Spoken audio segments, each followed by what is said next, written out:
Hello everyone, আমি পূজা চলে এসেছি নতুন একটি রেসিপির ভিডিও নিয়ে। অনেক দিন পর তোমাদের সাথে রেসিপির ভিডিও আবার শেয়ার করতে চলে এসেছি।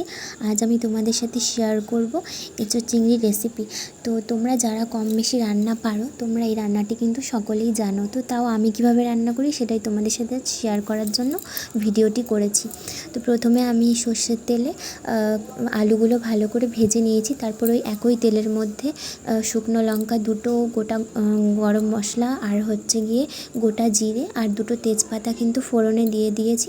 তারপরে একটা গোটা পেঁয়াজকে কুচি করে দিয়ে নিয়েছি। তারপরে পেঁয়াজটা যে লাল লাল করে ভাজা হয়ে গেছে তখন 1 টেবিল স্পুন হচ্ছে গিয়ে আমি আদা পেস্ট আর রসুন পেস্ট দিয়ে দিয়েছি। আর আদা রসুনটা না পরিমাপ বুঝে দেবে এঁচোড়ে, কারণ এঁচোড় এমন একটা সবজি যেটাতে হচ্ছে গিয়ে যদি পরিমাপভাবে সব কিছু না দেওয়া হয় না, টেস্টটা না সেরকম আসে না।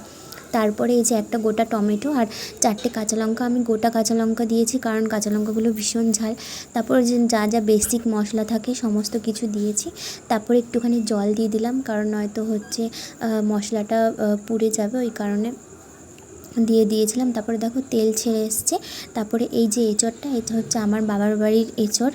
তো আমার মার দিদা মিলে কেটে আমাকে পাঠিয়েছে, কারণ এঁচোড়টা আমি সেভাবে কাটতে পারি না ওই কারণে। আর হচ্ছে গিয়ে তারপর আমি এঁচোড়টাকে ভালো করে নুন আর হলুদ দিয়ে প্রেশারে 5টা সিটি মেরে সেদ্ধ করে নিয়েছি। তারপরে যেই চিংড়ি মাছটার আলুটা আমি ভেজে রেখেছিলাম সেটা ওই এঁচোড়ের মধ্যে কিন্তু দিয়ে দিয়েছি। তারপরে সামান্য নুন আর চিনি দিয়েছি। নুন আর চিনিটা রান্নাতে না দিলে কিন্তু সেরকম টেস্ট আসে না। আমি প্রায় সব রান্নাতেই চিনিটা অ্যাড করি, ডাল বাদে।